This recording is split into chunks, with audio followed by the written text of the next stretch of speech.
Coach said the other day that you're probably the best route runner on the team because of your father and everything. How old were you when you ran your first route that you can remember? How old was I? Yeah, in like the living room or something like that. Oh my gosh. I remember I have pictures of me in probably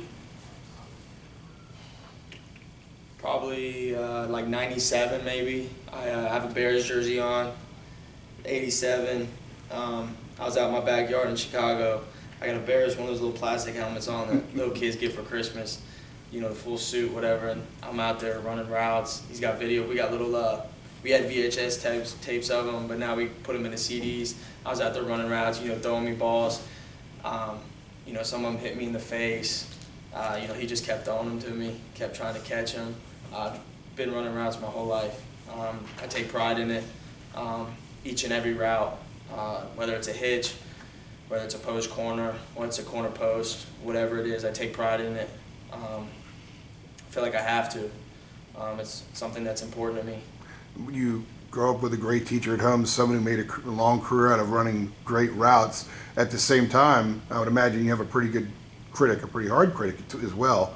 If you don't run a crisp route, you probably know every time, where a lot of other guys may not get that reinforcement at home. Yeah, it is funny. I actually, yesterday, somebody put a video on Twitter of Mitch's comeback to me on that final drive on 4th and 7 or whatever it was, and my dad happened to see it, and I got a text last night coming out of our meetings and stuff, coming out of practice, and he said, "Hey, great route, call me afterwards, I got something for you."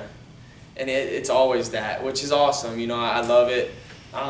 Just him being able to critique me, him being able to watch our film, and just him being my biggest critic is huge for me, just because I know he was the best at what he did, route running, third downs, making big plays when his team needed a big play to be made, and just be able to have him in my ear all the time.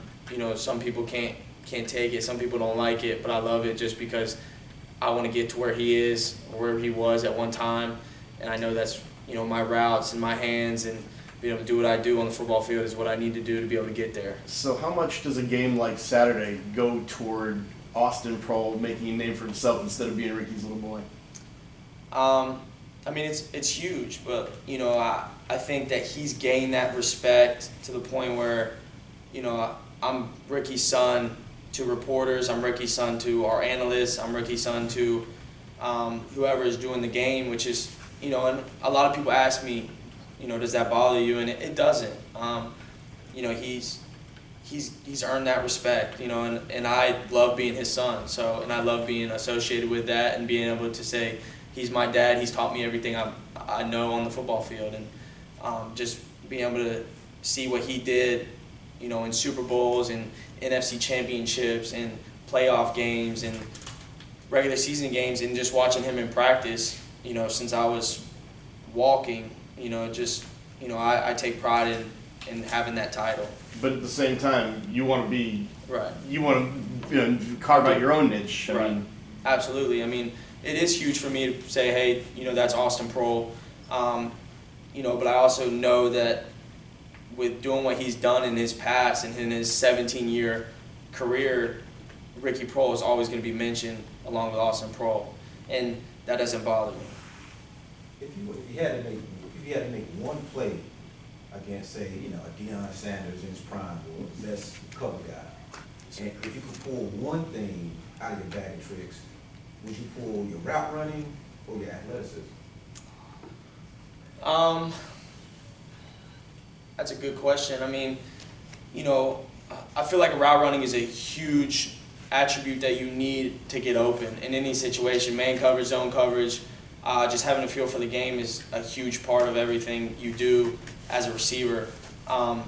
So I feel like, you know, I'd have to pick my route running just because, and whether it's man coverage, whether it's zone, you've got to be able to run certain routes and you've got to be able to run them on the move, just because at this level everything is disguised. Everything is, you know, they're in press technique and then they bail, or they're in press jam, or they're in a jump jam technique.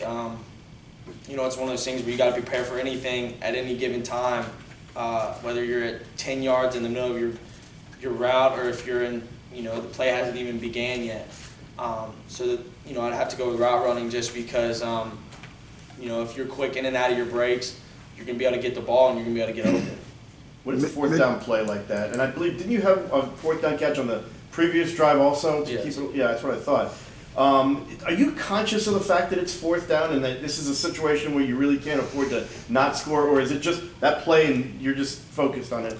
Actually, me and Mitch were talking about it earlier. You almost get more nervous watching the film, and it's crazy because, you don't even realize it. You're in your stance. Especially with the tempo that we play with, and I know there were some injuries that stopped our play that made us go into a huddle on the sideline and talk about what we wanted to do.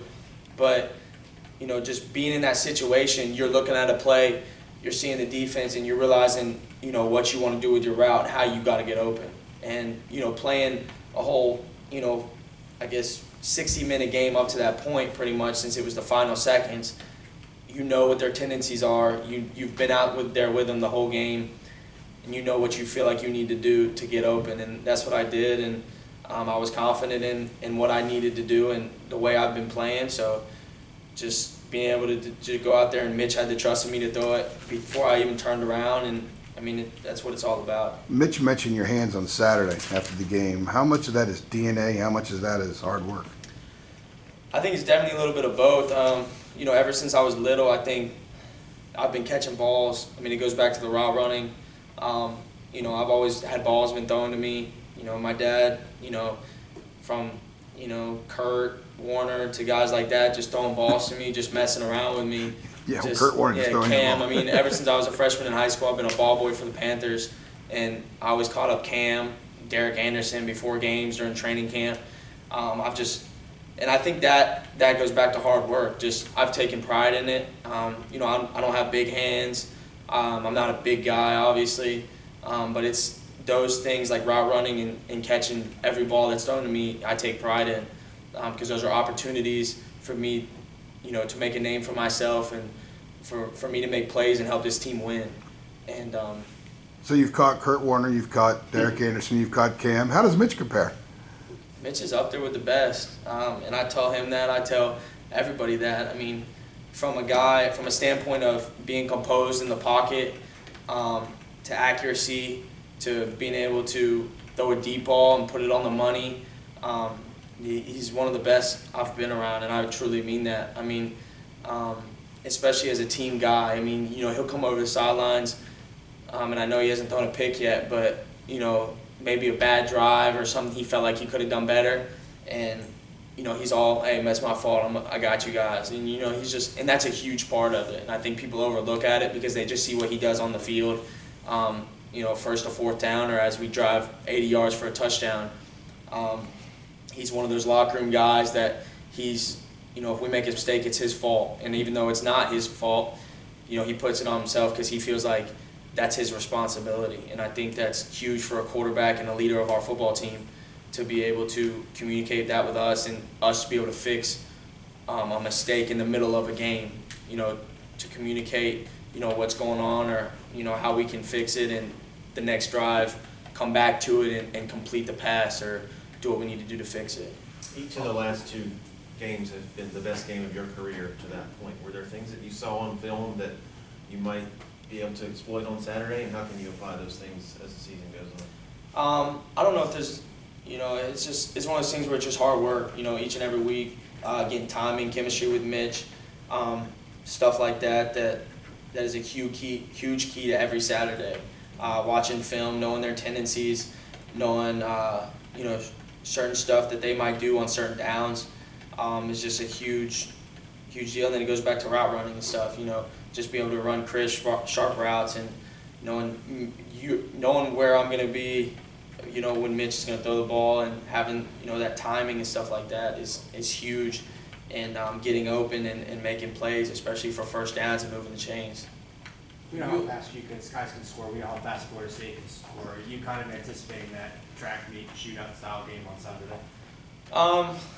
Of course, I also think our defense is going to come ready to play. I think our defense is going to, I think Chiswick's going to get those guys right. I know they're going to be ready to come out and make stops and try to make a statement. I was talking to Nas Jones earlier about it, just out in the lobby about, You know, they're 120th out of 128th or whatever in run defense right now, and they want to change that. And I think that's huge, that they're going to take pride in trying to stop one of the best backs in the nation, if not the best.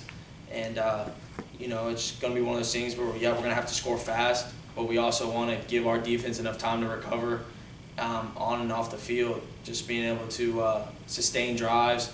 You know, we can't go 3 and out, and we know that as an offense. We're going to go out there and compete, you know, whether it's first, second, or third down. We're going to have to be good on third downs and continue to get better as the game goes on. Let's talk about this being another big game for you in the conference area, on the road. Yeah, just a huge game. I mean, going out to Tallahassee, playing a team like Florida State, who has a lot of history. You know, just another big game. But like I said earlier, it's one of those things where we've played in big games. This team is played in the ACC championship last year against Clemson in a hostile environment. We played, you know, in Atlanta our first game this season against Georgia, and pretty much a home game in Atlanta for them. It's going to be a hostile environment with some crazy fans, but we're going to go in there and be composed, know what we have to do to win the game, and hopefully come out with a win. Ben, I know you're a couple of days removed from, you know, from the game the other day, and you say you were nervous watching the film again. What does it do when the offense came together at the end and you all didn't lead until at the very end of the game? What does it do for a team when you pull out a game like that? I think it builds a lot of trust within us. You know, after the game, you see a lot of guys, you know, walking up to each other, hugging each other. I think it just builds a lot of connections and a lot of stuff that you need in order to win big games and, you know, go far in a season. You know, you got to have chemistry with the whole team. It can't be an offensive and a defensive and then a special teams. It can't all be separate. It has to be together.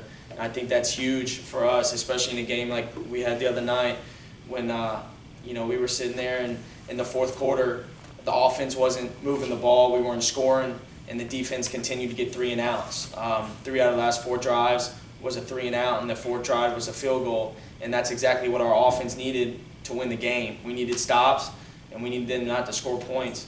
And they made that happen for us, and we ended up winning the game. And it makes us just feel like we can rely on each other, rely on in any situation. You know, they're going to have our back, we're going to have their back. And it just builds a certain amount of trust to where, you know, we feel like we can do anything in any situation. All right, thanks, guys. Thanks, Austin. Appreciate it.